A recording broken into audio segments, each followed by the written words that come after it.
자, 이번 시간 이어서 금치사 증권투자 권유대행님 패스코드 제1회 해설특강 13번째 시간입니다. 이번 시간은 61번부터 65번까지 같이 풀어보도록 할게요. 자, 먼저 61번 문제입니다. 자, 다음 중 자본시장법상 투자 매매업자 또는 투자 중개업자의 자기계약 금지에 관한 사항으로 거리가 먼 것을 골라보자. 자, 그러면 우리는 자기계약 금지가 무엇인지를 한번 살펴보고 관련 문제 풀어보도록 할게요. 자, 먼저 의의를 보시면, 자, 투자 매매업자 또는 투자 중개업자는 자, 금융투자 상품에 관한 매매에서 자, 자신이 본인이 됨과 동시에 자, 상대방의 투자 중개업자가 되어서는 안 된다라고 되어져 있는데요. 자, 예시를 보시면, 자, 고객으로부터 금융투자 상품의 매매를 위탁받았다. 자, 예를 들어 그냥 주식이라고 하고요. 자, 고객이 주식을 사주세요라고 할 수도 있겠고요. 팔아주세요라고 할 수도 있겠죠. 자, 그러면 매수하기 위해서 거래 상대방은 매도자가 필요하고 반대로 매도하기 위해서는 거래 상대방 매수자가 필요합니다. 그래서 다시 보면 자, 고객으로부터 금융투자 상품의 매매를 위탁받은 증권사가 증권회사가 자, 고객의 대리인은 됐죠. 근데 여기에 추가 알파로 뭐가 되면 된다? 그 거래의 상대방이 되면 안 된다. 이게 바로 자기계약의 금지 원칙에 해당되는 부분이 되겠습니다. 자, 다만 아래 보시면 예외 조항이 있기 때문에 우리는 예외 조항을 별표 치고 숙지하셔야 돼요. 첫 번째, 투자 매매업자 또는 투자 중개업자가 자, 증권시장 또는 파생상품 시장을 통해서 매매가 이루어지도록 한 경우에는 예외 사항이 적용됩니다. 자, 두 번째, 투자 매매업자 또는 투자 중개업자가 자기가 판매하는 집합투자증권을 매수한 경우 이러면 집합투자증권은 펀드 생각하시면 되겠죠. 이러한 경우에도 예외가 인정되고요. 세 번째, 투자 매매업자 또는 투자 중개업자가 다자가 매매 체결 회사. 자, 이거는 대체 거래 시스템입니다. 대체 거래 시스템은 그냥 장내 거래소와 장외 거래소의 한 중간 정도의 성격을 띠고 있는 것으로 생각하시면 돼요. 그래서 뭐 일반적으로 좀 수수료가 조금 저렴하고 그 다음에 거래 체결 속도가 빠른 그런 특징을 가지고 있는 그러한 대체거래 시스템을 의미한다. 그래서 이러한 대체거래 시스템을 통해서 매매가 이루어진 경우에도 마찬가지로 예외 조항이 적용이 되고요. 그 다음에 종합금융투자 사업자가 금융투자 상품의 장외 매매가 이루어지게 하거나 아니면 투자자 보호에 아무런 문제가 없다. 이때는 예외 조항이 인정되니까 참고로 기억하셔야 되겠죠. 자, 그러면 각각의 선택지들 통해서 볼게요. 자, 1번. 자, 투자 매매업자 또는 투자 중개업자는 자, 금융투자 상품에 관한 매매에 있어 자신이 본인이 됨과 동시에 상대방의 투자 중개업자가 되면 된다, 안 된다, 안 된다. 자, 두 번째, 증권시장 또는 파생상품 시장을 통해서 매매가 이루어질 경우 자기거래 금지 규정이 적용되지 않는다. 예외가 인정된다라고 했습니다. 그래서 우리가 공부할 것은 예외 규정과 관련된 부분들을 공부하셔야 돼요.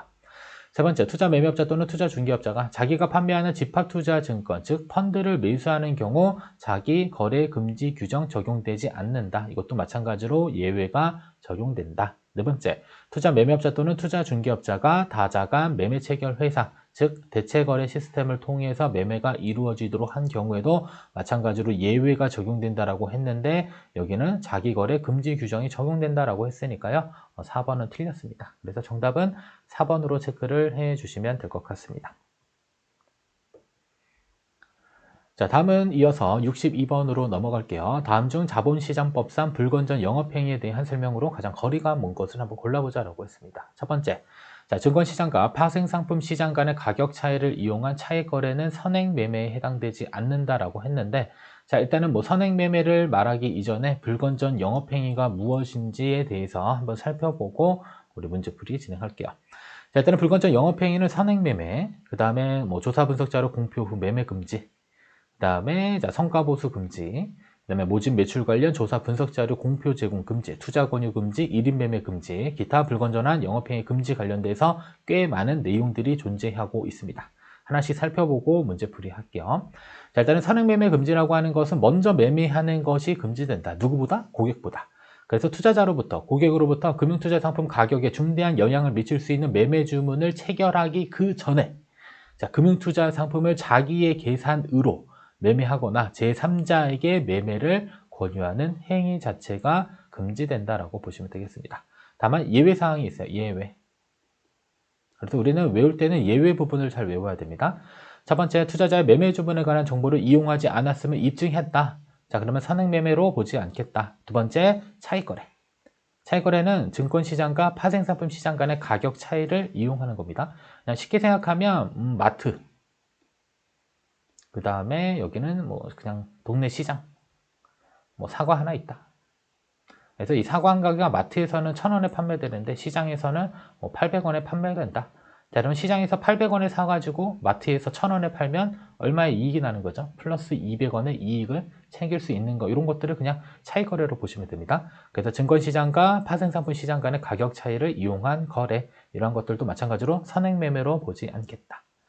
자, 그리고 그 밖에 이에 준하는 거래로서 자, 투자자의 정보를 의도적으로 이용하지 않았다라고 하는 그러한 사실이 객관적 명백한 경우, 이때도 마찬가지로 선행매매로 보지 않는구나, 이렇게 보시면 되겠고요. 자, 두 번째로는 조사 분석 자료 공표 후 매매 금지.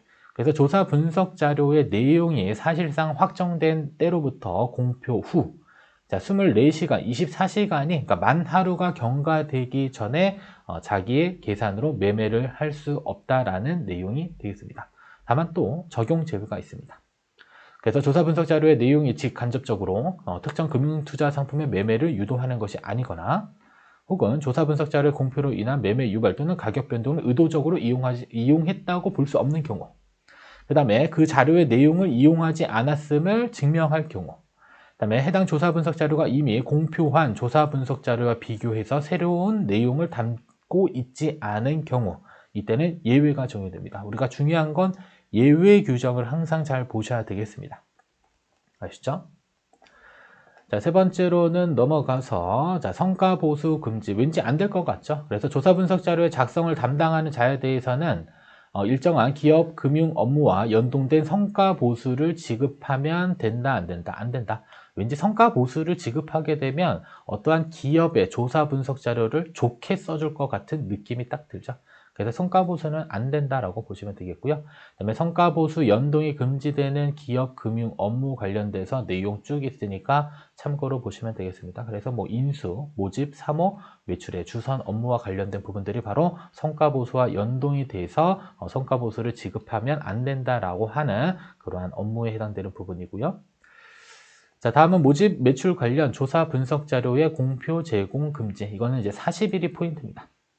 그래서 주권 등의 일정한 증권의 모집 매출 관련 계약 체결일로부터 그 증권이 최초 상장된 후 40일 이내 그 조사 분석 자료의 공표 또는 특정인에게 제공하면 된다, 안 된다? 안 된다라고 보시면 되겠습니다. 그래서 어떤 증권이 상장이 됐는데 상장된 후 40일 이내 그 증권에 대한 조사 분석 자료를 특정인에게 제공하지 말아라 라고 보시면 되겠고요. 자, 이 요건이 적용되는 대상 증권은 다음과 같습니다. 그냥 주권, 전환사채 등이 존재하는구나 라고 보시면 되겠고요. 자, 그 다음에 투자 권유 금지, 우리와 관련된 부분들입니다. 자, 투자 권유 대행인 또는 투자 권유 자문 인력이 아닌 자에게 투자 권유를 하도록 할 수는 없다라고 보시면 되겠고, 자, 투자 권유 대행인은 일반적으로 일반인이 취득할 수 있고요. 투자 권유 자문 인력의 경우는 금융회사 임직원이 취득할 수 있습니다. 자, 임직원 또는 1년 이상 금융회사에 근무한 이력이 있는 사람들이 취득할 수 있고요. 그리고 권유대행인은 평균이 60점인데 자문인력은 평균이 70점입니다. 그냥 우리는 권유대행인을 취득해서 일반 증권사에 투자 권유대행인으로 등록해서 활동할 수 있는 자격을 그냥 취득하면 되고요. 예전에는 증권투자 상담사 이런 게 있었는데 지금은 그냥 이렇게 따로따로 분리가 되어져 있습니다. 아무튼 권유대행인이 아닌 자에게 투자 권유를 하게 할 수 없다. 이렇게 보시면 되겠고요. 자, 그 다음에 일임 매매 금지. 그래서 투자 일임업자가 아닌 투자 매매업자 또는 투자 중개업자가 투자 일임 행위를 하면 된다, 안 된다? 안 된다라는 겁니다. 그래서 일임 계약을 체결하게 되면 고객의 돈을 받아서 내가 사고 팔고를 자유롭게 할 수 있는데 일임업자가 아닌 투자 매매업자 또는 중개업자는 이렇게 하면 안 된다. 그리고 자, 기타 불건전한 영업행위는 하지 말아라. 이렇게만 체크하시면 될 것 같습니다. 위로 올라와서 문제 풀어볼게요. 숫자가 있으니까 이런 것도 숫자 조심하셔야 됩니다. 첫 번째, 증권시장과 파생상품 시장 간의 가격 차이를 이용하는 차익거래. 이거는 선행매매에 해당되지 않는다. 꼭 기억하세요. 자, 두 번째, 조사 분석 자료 공표 후 24시간입니다. 만 하루가 경과되기 전에 조사 분석 자료의 대상이 된 금융투자 상품의 자기 계산으로 매매를 할 수 없다.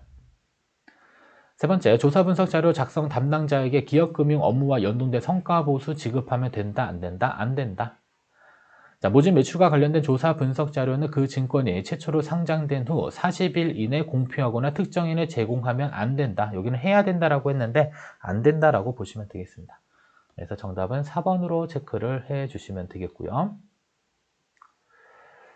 자, 다음은 63번 문제. 자, 증권신고서와 관련된 내용입니다. 자, 그러면 증권신고서 제도 관련돼서 내용 살펴보고 문제를 풀어보면 또 쉽게 문제를 풀 수 있습니다. 먼저 의의를 볼게요.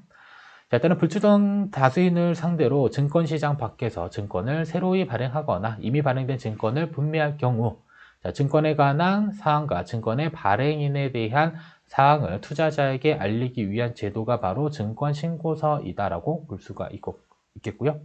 자, 신고 대상은 일단은 금액이 나오는데요. 일단은 자, 모집가액 또는 매출가액 총액이 과거 1년간 10억 원 이상일 경우. 자, 그러면 10억 원 이상일 경우에는 증권신고서를 금융위에 제출을 해야 되는 것이고, 자, 10억 원이 넘지 않은 경우에는 제출할 의무는 없습니다. 다만 증권신고서 제출 의무가 없는 모집 매출의 경우에도 발행인은 투자자 보호를 위해서 재무 상태에 관한 사항 등 일정한 사항을 공시하는 등의 조치는 취해야 될 필요가 있겠습니다. 그래서 소액 공모는 10억 원 이하이다라고 보시면 되겠고요. 일반적인 공모 10억 원 이상은 증권신고서 제출 의무에 해당이 된다라고 볼 수 있겠습니다. 자, 그리고 제출 의무가 면제되는 증권이 있어요. 그러니까 증권신고서를 제출하지 되지 않아도 되는 거. 이거 국채, 지방채, 특수채. 그다음에 국가가 또는 지자체가 원리금 지급을 보증한 채무증서. 이러한 경우에는 증권신고서를 제출하지 않을 수 있다. 이렇게만 기억하시고 나머지 뒤에 거는 한 번 정도만 읽어보세요. 자, 그리고 신고 의무자는 발행입니다. 발행인. 해당 증권을 발행하고 모집 매출하고자 하는 발행인이 바로 신고 의무자가 되겠고요. 그다음에 증권 예탁 증서는 뭐 DR이 되겠죠. 그래서 그 기초가 되는 증권을 발행하거나 발행하고자 하는 자가 신고 의무자인데 일단 중요한 건 이겁니다. 발행인이 신고해야 된다. 자, 그리고 효력 발생과 관련돼서는 자, 증권신고서를 제출하게 되면 제출한 시점에 바로 효력이 발생되는 것이 아니라 일반적일 경우에는 15일이 경과된다라고 보시면 되겠고요. 그리고 금융위가 증권별로 정해진 효력 발생 기간 동안 별도의 조치를 하지 않았다라고 한다면 그 기간이 지났을 때 증권신고서는 효력이 발생된 것으로 의미한다라고 보시면 될 것 같습니다. 자, 그리고 효력이 발생되었다라는 것은 정부에서 그 증권의 가치를 보증 또는 승인하는 효력을 갖는 것은 아니다. 그래서 형식 또는 내용상의 문제가 없다라는 것으로 해석할 수 있다. 이렇게 보시면 되겠고요. 자, 그리고 거래의 제한은 증권신고서 제출이 아니라 증권신고서의 효력이 발생되기 이전에는 거래가 제한되고 있구나라고 보시면 되겠습니다. 그래서 효력 발생 전에는 그 청약에 승낙할 수 없으며 일괄신고서가 제출되지 아니한 경우에는 마찬가지로 청약에 승낙을 할 수 없는데 일괄신고서라고 하는 것은 같은 종류의 증권을 지속적으로 발행한 때 그때 제출하는 서류를 의미한다라는 정도까지만 체크를 해주시면 될 것 같습니다. 내용이 조금 많이 있기는 한데 이거는 여러분들의 이해를 돕기 위해서 내용을 조금 많이 넣어둔 것이고요. 실제 시험은 생각보다는 복잡하게 나오지는 않습니다. 아무튼 63번 문제 볼게요. 첫 번째, 증권신고서 제출 의무자는 누구다? 발행인입니다. 발행인 체크하시고. 자, 두 번째, 청약의 권유를 받은 자의 수가 50인 미만이더라도 50인 미만이면 49인 이하입니다. 자, 이때는 뭐가 되는 거죠? 사모가 되는 거죠. 사모. 자, 근데 1년 내 50인 이상의 자에게 양도될 수 있는 경우라면 전매 가능성이 인정되어 이때는 모집, 즉 공모로 간주된다라고 보시면 되겠습니다. 그래서 청약의 권유를 받은 자의 수가 50인 미만, 그러니까 3호로 봐야 되는데 1년 내 50인 이상의 자에게 양도될 가능성이 있다라고 한다면 이때는 공모, 즉 모집으로 간주하겠다라는 점 체크하시면 돼요. 이거는 문장이 조금 별표로 추가적으로 정리해 주시고 세 번째, 자, 국채, 지방채, 특수채, 그 다음에 국가 또는 지방자치단체가 원리금을 지급 보증한 채무증서는 뭐다? 증권신고서 제출 의무가 면제된다라고 설명해 드렸습니다. 네 번째, 자, 금융위의 정정 요구를 받은 후 1개월 이내에 정정신고서를 제출하지 않을 경우 해당 증권신고서를 처리한 것으로 본다. 이거는 3개월로 조금 정리를 해 주시면 될 것 같습니다. 아셨죠? 그래서 이렇게 숫자가 종종 튀어나오니까 숫자 체크 잘 해주시면 될 것 같습니다. 그래서 63번의 정답은 4번으로 체크를 해 주시면 되겠고요. 자, 다음은 64번 문제입니다. 자, 다음 보기는 공개 매수 제도에 대한 설명이다. 빈칸에 들어갈 내용이 올바르게 연결된 것을 골라보자라고 했습니다. 자, 일단은 공개 매수란 증권시장 밖에서 자, 누구를 대상으로 불특정 다수를 대상으로 이루어지는 주식 등의 장외 매수에 대한 그 내용을 공시하도록 하는 제도이다. 자, 그러면 공개 매수 제도 한번 보도록 하겠습니다.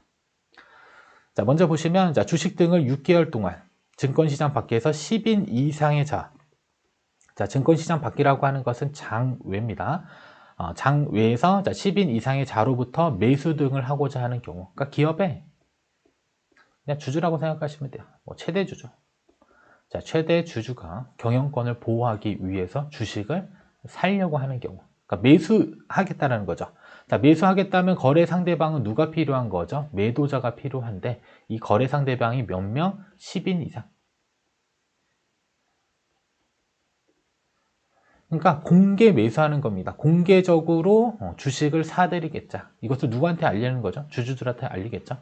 그래서 기업의 최대 주주가 어떤 여러 가지 이유는 있겠죠. 만약에 경영권을 그러니까 방영이 아니라 방어하기 위해서, 경영권을 방어하기 위해서 주식을 사들인다고 했을 때 10인 이상의 자에게 공개적으로 매수하겠다라는 것을 알리는 행위가 바로 공개 매수 의무이다라고 보시면 될 것 같습니다.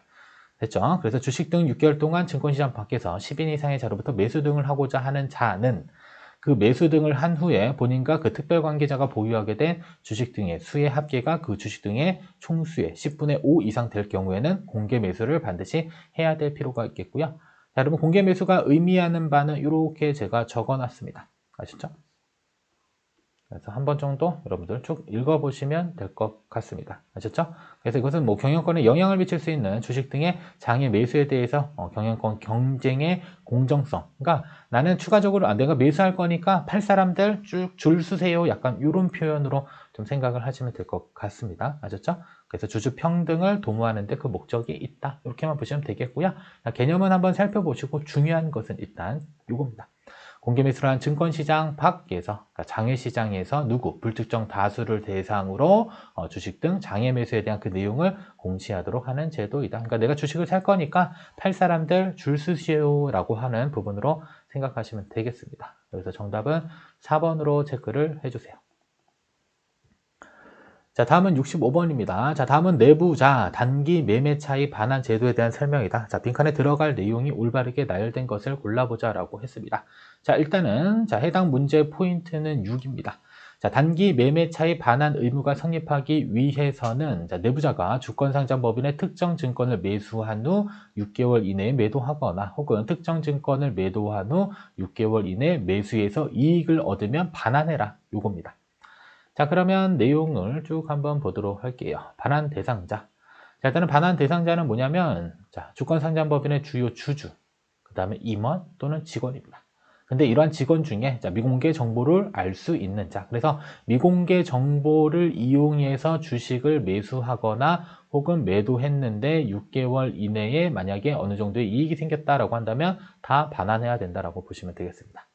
따라서 반환 대상, 주권상장법인의 특정 증권 등의 매수 후 6개월 이내 또는 6개월 이내에 매도 또는 매수해서 얻은 이익은 반환 대상이 되겠고요. 다만 예외가 존재합니다. 우리는 항상 예외와 관련된 부분 체크하셔야 돼요.